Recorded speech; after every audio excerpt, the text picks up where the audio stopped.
ඔබ මේ එකතු වෙලා ඉන්නේ ජය ලංකා ජර්නි වෙතින් ගෙනෙන තපත් වීඩියෝවටයි.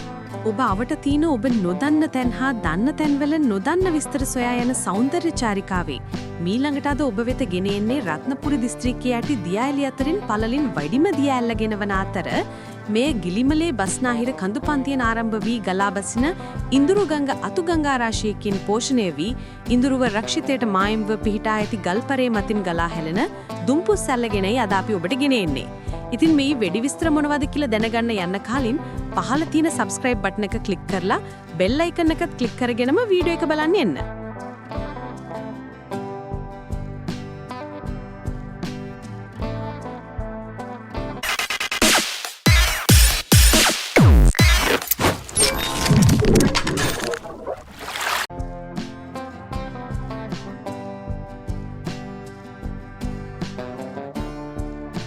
දුම්පුස් ඇල්ල ශ්‍රී ලංකාවේ පිහිටි තවත් එක් සුන්දර දියඇල්ලක් වන අතර එය රත්නපුර දිස්ත්‍රික්කයේ පළලින් වැඩිම දියඇල්ල මෙය වෙනවා. දුම්පුස් ඇල්ල ගිලිමලේ බස්නාහිර කඳුපන්තියෙන් ආරම්භ වී ගලා බසින ඉඳුරුගංග අතුගංගා රාශියකින් පෝෂණය වී ඉඳුරුව රක්ෂිතයට මායිම්ව පිහිටා ඇති ගල්පරේ මතින් දුම්පුස් ඇල්ල නිර්මාණය වී තිබෙනවා. දුම්පුස් ඇල්ල උස මීටර් 6ක් පමණ වන අතර එහි පළල මීටර් 36ක් පමණ වෙනවා. දුම්පුස් ඇල්ල රත්නපුර දිස්ත්‍රික්කයේ ඇති දියඇලි අතරින් පළලින් වැඩිම දියඇල්ල වෙනවා.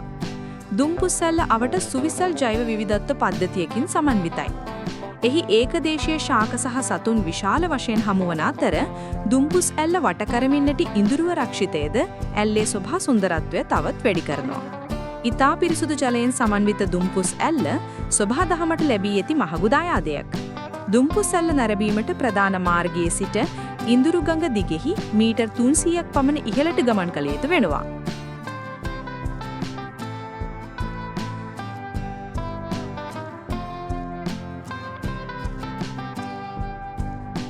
ඉහළ ජල ධාරිතාවකින් සමන්විත දුම්පුස් ඇල්ල වැසි සමයේදී තරමක් දුරට ප්‍රචණ්ඩකාරී වෙනවා.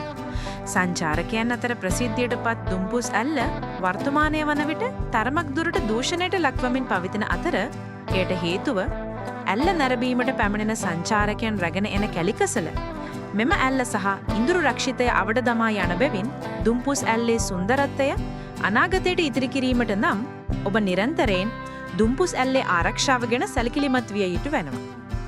ඒ සඳහා ඔබ ඇල්ල නැරඹීමට පැමිණි පසු ඔබ රැගෙන එන ප්ලාස්ටික් ද්‍රව්‍ය විදුරු බෝතල් නැවත රැගෙන යාමට නිරන්තරයෙන් කරුණික වන්න.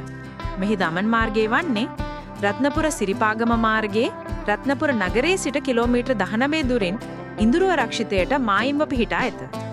සොබා දහම ආරක්ෂා කිරීම අප සතු පරම යුතුයකමක් හා වගකීමකි.